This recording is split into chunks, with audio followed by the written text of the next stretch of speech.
Hello everyone, my name is Paifu, and welcome to my Let's Play of Fire Emblem Genealogy of the Holy War. I've been so hyped to play through this game with an audience to record it to Let's Play. In fact, this will be my first FE Let's Play on this channel, simply because this is my personal favorite in the series. I love this game a lot, and I hope to share that passion with a lot of you guys who will be watching me. For a little bit of clearance, this game is the fourth installment in the series. It was released in 1996 for the Super Famicom or the Super Nintendo, whatever you want to call it, and it never saw an international release. It only came out in Japan, hence the English patch. And speaking of that, this is the Project Naga translation. It's the most recent one that translated the ending, which other patches didn't, and it gave the game a new font and new translated names for some of the characters that weren't given official translated names by IS yet. Yeah, and since, oh god, I can't even speak. Only like a minute in. What was I gonna say? Oh yeah, I'm gonna be playing through all the FEs after this one in release order. So after this is gonna be FE5, then FE6, i.e. Thracia, then Binding Blade. I've started with FE4 because one, it's my favorite, and second because FE1 through 3 already have remakes. You know, there's Shadow Dragon, Gaiden, Echoes for Gaiden, and New Mystery. And I hope you all enjoy this. I'm going to be trying to voice act. Yeah, I'm going to try to voice act all the lines that I can. I know it's going to be cringy. I'm going to be messing up a lot. But, you know, to make sure you guys have the most maximum enjoyment out of this whole Let's Play, I might have co-hosts on here. Whatever you guys want to prove this. I want this to be a memorizing experience for me. I want to share my passion for this game with everyone. God, I'm getting too over here. All right, let's just start the game. Let's start the game already, because I'm tired of controller.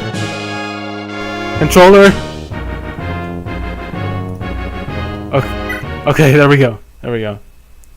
Now, there's a bunch of mechanics in this game. I feel like this is the closest in the series to Gaiden in how unique some of the mechanics are. But I'll get there. I'll explain it when we get to the prologue. Now, this is the Judgol chronology. I'm not going to read this. Probably the only thing I won't read because it goes by too fast. And I'm pretty sure most of you already know most of the lore. But, you know. Also, I'm not going to skip cutscenes or animations. I'll try not to use the fast forward too much.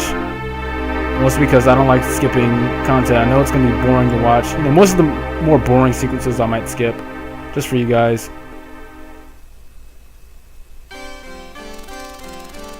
Alright, let's start. At the heart of the continent of Judgol lies Grandvale, a kingdom founded by Saint Haim of the 12 Crusaders. Oh god, already cracking. Supporting the royal family, the heirs of Haim are 6 noble houses, each are also descended from a crusader of old. The 6 states, while still subservient to the royal family, each occupy vast swaths of Grandvale's land and maintain mighty militaries of their own. Owing to King Asmer's advanced age, the governance of Grandvale falls to his son, a highly respected Prince Kurth. Kurth has 2 trusted advisors in his rule, Lord Byron of House Chalfie and Lord Ring of House Jungvi. I love his portrait there. I love it so much. Grandvale's Chancellor, Lord Reptor of Frege, has long objected to the threat of his influence, posed by Kurth and his advisors, and has allied himself with the avigerous Lord Langbald of House Dolzo to form a faction opposed to Kurth's rule over Grandvale. The young Duke of House Volthamur, Lord Arvis, leads the royal guard, and the king's care and has so little time for the circus of politics. Only Father Claude of House Edda could foresee the oncoming. You mean Free Valkyrie staff? That's all I see right there. I don't see this right. Into the midst of the tense situation comes dire news from Judgol's east.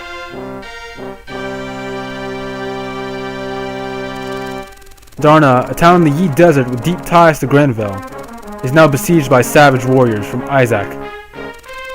Reports of brutal massacre abound.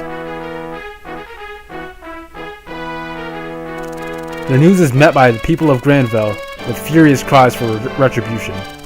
Before long, the kingdom declares war on Isaac. Prince Kurth leads Grandvale's charge on his father's behalf, commanding the military might of the kingdom's 6 houses. At Kurt's side, as always, none other than Lord Byron, a highly decorated hero of peerless valor in his own right. Granville has poured its entire military might into the Isaac campaign, and precious few soldiers remain behind, with its neighbors, Augustria to the west, and Verdane to the south, bound with an alliance with Granville. None dare to dream they could ever be threatened. It's not long, however, before the people's confidence is shattered. As if from nowhere, a vast horde from Verdane, led by Prince Gandalf, crosses the Granvillian border and lays siege to Jungby Castle. In Lord Ring's absence, his daughter, Lady Adine, is Jungby's only guardian. Lord Byron has entrusted the defense of Granville to his absence to his son, Sigurd, who remains at Chalfie Castle with a mere handful of soldiers. A friend of Adine since childhood, Sigurd is horrified to hear of the Jungby siege, and even so, with so few soldiers, is determined to protect Adine and his fatherland from the savage Verdanian hordes. The year is 757, Grand Calendar, and thus the threshold of fate is cast open. Nobody could have known then that this simple disturbance was but the first of countless calamities to come. Alright, now that's over, I can take a break. Oh, no, never mind. Prologue, the birth of a crusader. You know, the prologue where, you know, most new players quit after a while. Alright, we're at Jungby Castle. The bandits of Verdane have laid siege and are about to fuck shit up.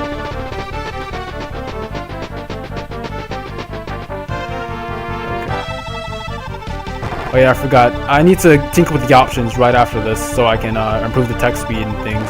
Milady, the castle is completely surrounded. We failed you. We couldn't do a thing to save you from them. It's alright, my dear. Every one of you did the best you could do. Please, you needn't worry about me. You know, female voices aren't working too well. You must ensure that many of you survive as this is possible. No, milady, we may not stand a chance. Every last one of us will give our lives to protect you. Right to the very end. Thank you, my dear. I'm so sorry. So I'm gonna have to fast forward just a little bit for now. Just make the text go faster. Alright, we're at Chalfie, Sigurd's home. Gandalf's army already has Jungby surrounded. Adine is in grave danger. Noish, I'm going to help her. I'm leaving Chalfie in your hands. Hold, my lord! Surely you don't intend to go alone? Nearly all of our forces are already on march to Isaac with father. There's hardly anybody left to call upon. They may be simple savages, but Verdane's army is still huge. I can't risk your lives by forcing you to face them. Perish the thought, my lord. I was born a knight, and I will gladly risk dying a knight's death in your name. To allow our lord to die alone in battle will be an unspeakable disgrace. We shall be by your side every step of the way. Oh, the voice cracks are will. Alec, I trust you're the same mind? Yeah, of course, but there's more than just Jungby at stake. We've got to stop the nearby villages first. Those thugs will beat us to them, and they'll loot, massacre, and burn them all down if they have to. We've got to get out there first, and send locals in hand and locking the villages down and fortifying their defenses. Take a breather. Absolutely, we mustn't neglect our nightly duties to the people, especially now at a time like this. Good point, Alec. Actually, that was all Faye's idea. The kid's every bit as a tactician as they say he is. Give him a few years and he'll be a match for his old grandpa, Lord Cesar. Faye's still around the castle, huh? Faye, I know you're here. You can come out now.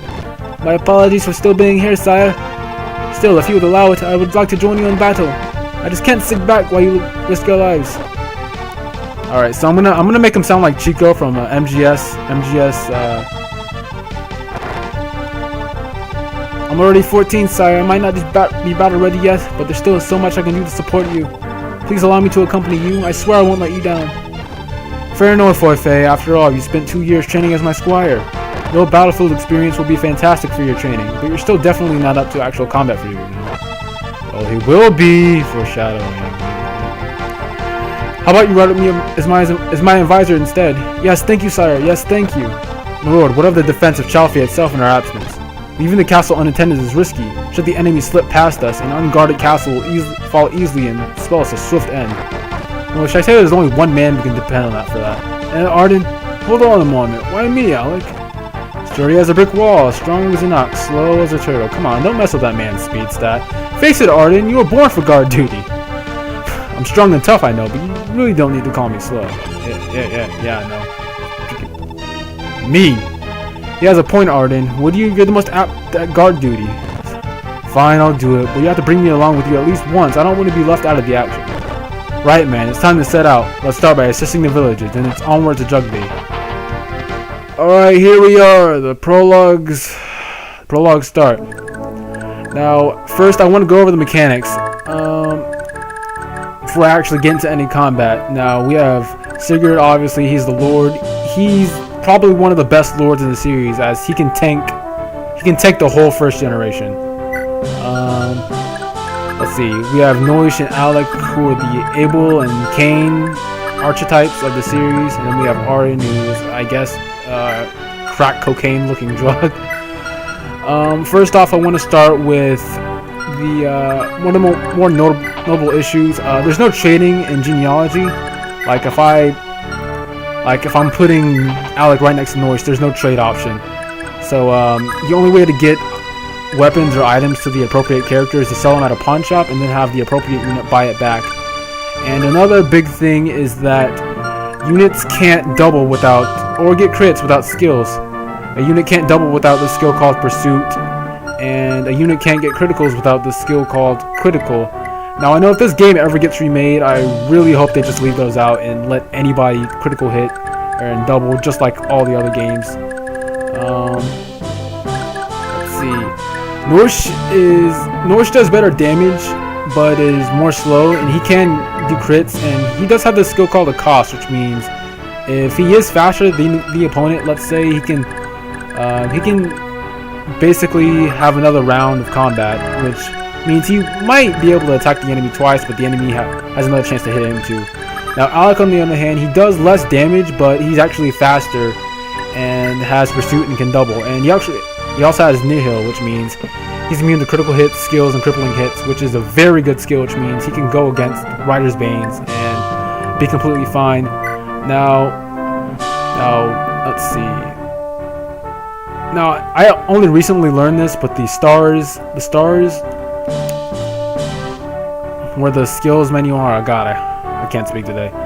If you get 50 kills with the weapon, it gets the critical skill, so there's that. I just recently learned that, and every kill above 50 gets another % to crit. So like if you have 100 kills, you have a 50% chance more to crit, which is just totally amazing. Let's see. Arden has Vantage, which is interesting on the Knight. I've never really thought of that concept, but I think it's really good on the Knight. Let's just go ahead and get into combat since I'm tired of talking. Let's see. Now, there's weapon weight in this game too, which I'll get into in the next episode, but I will talk about how this game originated the weapon triangle, which is swords beat axes, axes beat lances, and lances beat swords. You should know by now, new players. Okay, let's finish off with Alex. Sigurd could have easily been able to take out this bandit, but I'm trying not to use him too much since he's already OP as it is. I know how I am. I like to spoil my lords. Let's see. We'll move Sigurd down here into... He has a steel sword. He should be able to kill pretty much everything on this map. And let's not forget, genealogy's maps are massive, real massive. Like one chapter here is equivalent to like 3 or 4 in any other game. Let's see. We need to save those villages as quickly as we can. Now, these units are regular barbarians. You know, you fight bandits at the start of every Fire Emblem game. You know, not a big surprise. But these with the axe hanging down instead of swinging up, these are brigands, and they're the ones who loot villages. Regular barbarians don't loot villages, but the brigands can. So watch out for them. Kill them as immediately as possible. So let me see. Nobody's in the castle, of course, and we're gonna take Arden with us since there's no reinforcements in the prologue. I mean, if he's gonna be a guard character, at least he might get some experience, just so he can be better at the job. Now, after I end this turn, some more events are gonna start, and I'm gonna deal with them next episode. I know this is kind of a boring episode. I didn't really play. I just explained the mechanics and practiced my voice acting skills. But anyway, hope you all enjoyed this. Hope you all enjoy the next episode. This is Paifu, and I am out. Peace.